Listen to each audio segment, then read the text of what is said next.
خلي بالك، عيال مأجورة ومدفوع لها فلوس عشان تنزل في اخر اليوم وتبوظ اليوم للاسلاميين ويقولوا له ادي الاسلاميين يقولوا ادي الاسلاميين في اخر اليوم ما نزلوش من اول اليوم.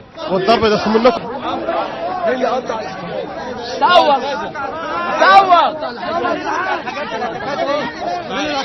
سيبوا يا عم قطع اي حاجه عندي دعوه بيا. الحكومه هنا اللي عندهم من الاخوان بس دون خطأ. ايوه اللي عندهم من الاخوان. كلب. تعالى بس ايه الاصابات اللي صارت؟ انت ايه طبيعه الاصابات اللي فيك؟ تعالى انت ايه ما الذي اصابك؟ ايه اللي عندي مين اللي ضربك كده؟ رصت يا برنس. مين اللي ضربك؟ مين اللي ضربك؟ اتكلم.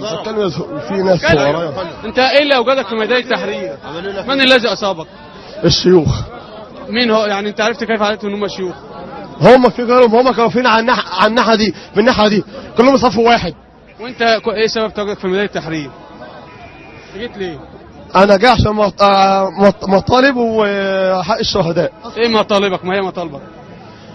الشهداء اللي ماتوا ومطالبنا وحق صاحب الشهيد اللي مات في المطريه. شهيد مين اللي مات في المطريه؟ صاحبي جاري في المطريه. ما اسمه؟ احمد عبد الرحيم. طيب اين والده او اسرته؟ اخوه اسمه احمد.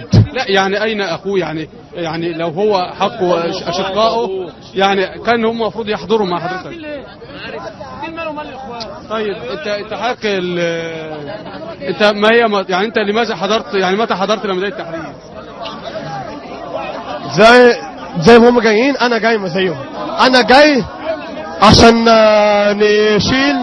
عشان نشيل النائب العام ونشيل محمد مرسي.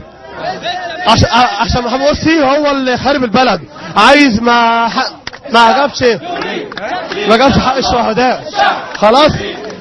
وكل شويه يخلي الاخوان ينزلوا الميدان التحرير. ها بص انا بنشايف مثلا بعض الاصابات في وجهك، واضح انها بالاظافر يعني بالضفر كده. الاخوان المسلمين عشان مش عايزين اي حد. ايه الاخوان المسلمين هم اللي اصابوك؟ ايوه اخوان المسلمين. وانت كيف علمت انهم اخوان مسلمين؟ عرفت ازاي؟ عرفت ازاي انهم من الاخوان؟ هم كيف علمت يا سيدي انهم من الاخوان؟ عرفت ازاي؟ هم كل جمعه بيجوا. طب الاخوان المسلمين اصلا لم يحضروا هذه الجمعه. الاخوان ما جوش اصلا. طب مين اللي ضربني؟ السلفيين جم. الاخوان لم يحضروا اصلا اليوم ومقاطع.